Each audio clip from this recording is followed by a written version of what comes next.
প্রজাতন্ত্রের কর্মচারীদের যদি মিডিয়াতে যে খবরে ছয়লাভ হয়েছে, সেই খবরের বিষয়ে যদি আমি কথা বলি, তাহলে বলতে হয় যে 50% বেসিক যদি বাড়ানো হয়, তাহলে প্রত্যেকটা সবচেয়ে ক্ষতিগ্রস্ত হবে 11 থেকে 20 গ্রেডের কর্মচারীরা সবচেয়ে বেশি ক্ষতিগ্রস্ত হবে।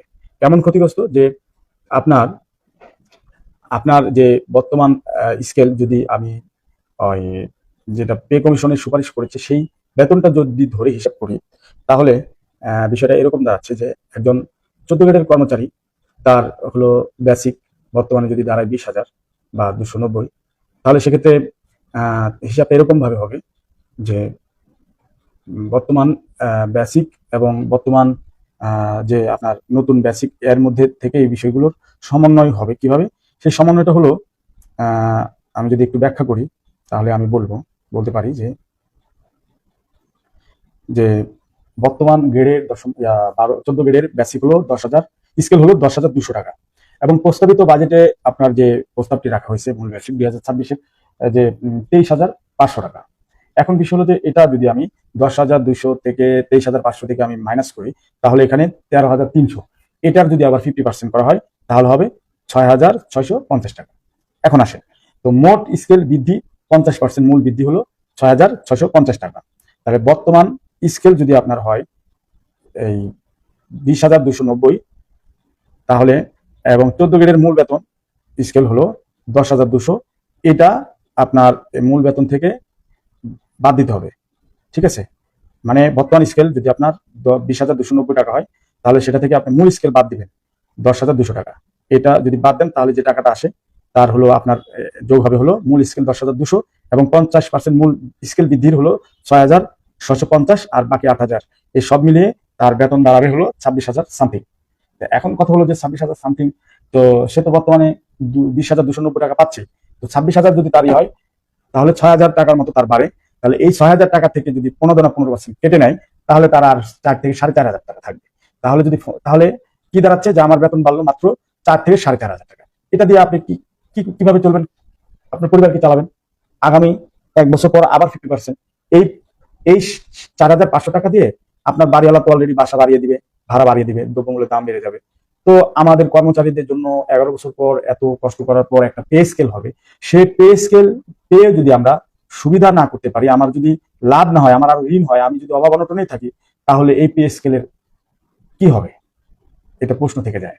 তো সেক্ষেত্রে আজকের যে বিষয় অধীর আগ্রহে আছেন, সেক্ষেত্রে আমি প্রাথমিক যে ধারণাটা আমি যদি বলি, তাহলে সিদ্ধান্তটা এরকম হতে পারে, জানি না কতটুকু সত্য, যে 11 থেকে 20 গ্রেড বা 10 গ্রেড থেকে 20 গ্রেডের কর্মচারীদের জন্য শতভাগ বেতন বৃদ্ধির প্রস্তাব করা হচ্ছে, এরকমটাই গুঞ্জন শোনা যাচ্ছে। আর সিনিয়র যারা আছেন 11 গ্রেড 1 থেকে 9 গ্রেড পর্যন্ত, তাদের হয়তো 75 বা 50% এরকম একটা গুঞ্জন শোনা যাচ্ছে। তো এটার বিষয়ে যারা অধীর আগ্রহে ফোন দিয়েছেন, জানতে চেয়েছেন, আমি তাদেরকে বলবো ধৈর্য ধরেন। এক এক সময় এক একটা নিউজে আমরা বিভ্রান্ত হয়ে যাই, সঠিক নিউজটা আসলেও আমরা সেটা বুঝতে পারি না। তো সেক্ষেত্রে যে আমরা পে স্কেলের যে চূড়ান্ত বিষয়, এটা বর্তমান কিন্তু একটি ধোঁয়াশার পর্যায়ে রয়ে গেছে। প্রধানমন্ত্রীর হস্তক্ষেপ বা প্রধানমন্ত্রীর মাধ্যমে এটা হয়তো প্রকাশ পাবে, মিডিয়া পাড়া থেকে এটা নিয়েও কথা হয়নি। তবে এটাই সত্য যে 11 থেকে 20 গ্রেডের বিষয়টি হয়তো বা বিবেচনা নেবে। সেক্ষেত্রে মাননীয় প্রধানমন্ত্রী জনাব তারেক রহমানের কাছে আবেদন, যে বিশেষ করে আমরা যারা 11 থেকে 20 গ্রেডের কর্মচারীরা আছি বা 10 গ্রেডের থেকে 20 গ্রেডের কর্মচারী আছি, তাদেরকে শতভাগ বেতন বৃদ্ধির জন্য আমি মাননীয় প্রধানমন্ত্রীর হস্তক্ষেপ কামনা করতে চাই, এবং সাধারণ কর্মচারীদের পক্ষ থেকে আমি বিশেষভাবে অনুরোধ করতে চাই, আজকের এই লাইভ থেকে যে যেখান থেকে দেখছেন, অবশ্যই যদি আপনি সরকারি চাকরিজীবী হয়ে থাকেন, তাহলে আজকের লাইভটি আপনি শেয়ার করুন এবং সরকারের নীতি নির্ধারণ পর্যায়ে যাতে এই লাইভটি দেখতে পাই, আমার কথাগুলো, আপনাদের দাবিগুলো যাতে তারা জানতে পারে, সেটা থেকে আমি মাননীয় প্রধানমন্ত্রী, মাননীয় অর্থমন্ত্রীর মহোদয়ের কাছে অনুরোধ করতে চাই যে 10 থেকে 20 গ্রেডের কর্মচারীদের শতভাগ বেতন এই জুলাই 1 তারিখ থেকে করা নিশ্চিত করতে হবে। কারণ বর্তমান বাজার দ্রব্যের মূল্যেতে কর্মচারীদের যে করুণ অবস্থা, যে পরিণতির দিকে যাচ্ছে, আগামীতে তাদের যে কি ভয়াবহ রূপ নিবে, এখন নতুন নিচ্ছে আমরা বুঝতেছি। মাসের শেষ, এই যে ঈদ চলে আসছে, কোরবানি ঈদ, কেউ বাড়ি যেতে পারবে না, ভাড়া নাই, তারপর অনেক কষ্ট ঋণ পাতি করে সবার বাড়িতে পৌঁছাবে। এটা কেন হবে? আজকের এই পরিস্থিতির জন্য কি আমরা প্রস্তুত ছিলাম সরকারি চাকরিজীবীরা? অনেক সরকারি কর্মচারীরা তাদের তারা কুরবানির পশু কিনতে পারবে না এই অর্থের অভাবে, অনটনে।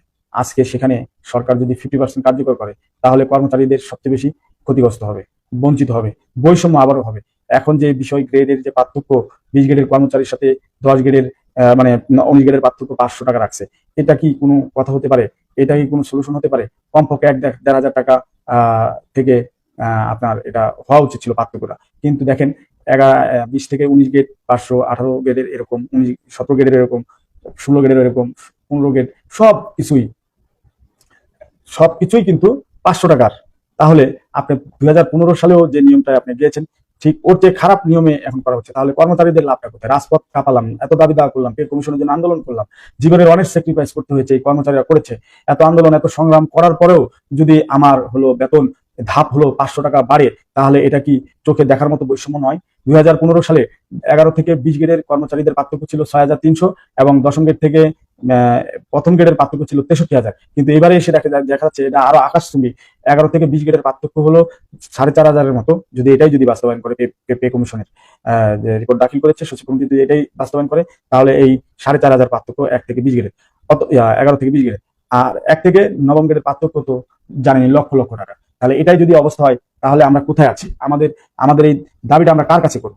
যাদেরকে মোড়ল বানিয়েছে, যারা চেয়ারে বসেছে, তারা যদি কর্মচারীদের কথা চিন্তা না করে বারবার এরকম কর্মচারীদের সাথে ধোঁকাবাজির মতো একটি পে স্কেলের নাটক সাজিয়ে, পে স্কেলের সাজিয়ে কর্মচারীদের বারবার প্রতারিত করে, আমাদের আবেগ নিয়ে খেলে, আমরা মাঠে আন্দোলন করলাম, এত কিছু করলাম, পে কমিশন গঠন হয়েছে, এখন যদি আমাদের এই বৈষম্যগুলো থাকে, তাহলে তো আর বলার অবকাশই থাকে না যে এই দেশ থেকে কোনোদিন বৈষম্য আর যাবে না।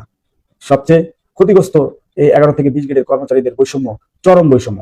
ধাপটা কমপক্ষে 1,000-1,500 হওয়া উচিত ছিল। আবার দেখেন যে শতভাগ যদি না দেওয়া হয়, ধাপে ধাপে যদি দেওয়া হয়, তাহলে এক ধাপে বেতন বাড়ানোর পর জিনিসের দাম বাড়বে, আবার দ্বিতীয় ধাপ, তৃতীয় ধাপ। তো এই ধাপের জন্য আমি মাননীয় প্রধানমন্ত্রীর আশু হস্তক্ষেপ কামনা করছি। আপনি প্রজাতন্ত্রের অভিভাবক, আমাদের অভিভাবক, আপনি অবশ্যই 10 গ্রেড থেকে 20 গ্রেডের কর্মচারীদেরকে জন্য শতভাগ পে স্কেল যাতে কার্যকর হয় এবং আপনি কার্যকর নেন, সেটাই আমরা সারা বাংলাদেশের কর্মচারীদের পক্ষ থেকে আকুল আবেদন। আপনার এই পে স্কেলটা যাতে ধাপে ধাপে না দেওয়া হয় এবং শতভাগ যাতে নিশ্চিত করা হয় এই দ্রব্যমূল্যের বাজারে।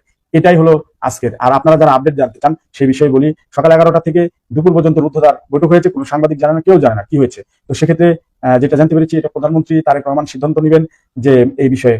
তো সেক্ষেত্রে আমরা এতটাই মানে জানতে পেরেছি, বা এটা কতটুকু সত্য এটা জানি না, তবে শতভাগ 11 থেকে 20 গ্রেডের কর্মচারীদের শতভাগ পে স্কেল হওয়ার সম্ভাবনা আছে।